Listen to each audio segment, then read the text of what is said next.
pangu pangu we Terwe kore kore Bari kuruswa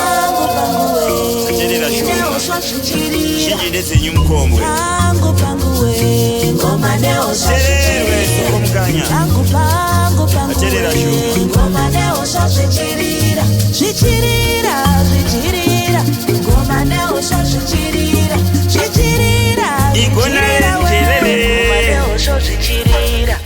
Shirira, shirira ngoma neo shichirira Shirira, shirira we ngoma neo shichirira Shirira, shirira we ngoma neo shichirira Shirira, shirira we Yali ngoma wo Shirira, shichirira shichirira ngoma neo shichirira shichirira shichirira we ngoma neo shichirira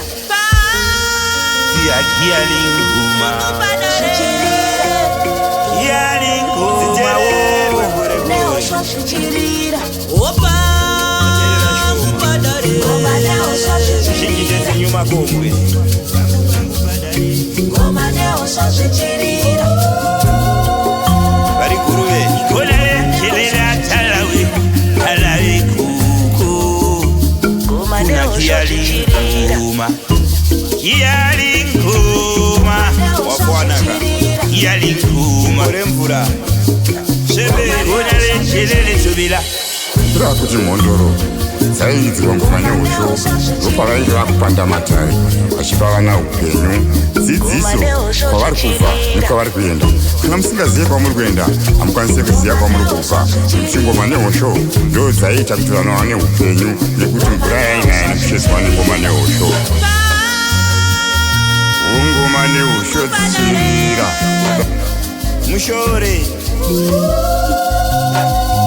Airidzirwa mashembere kanogumura ngoma neusho dzichirira Shabika nehanda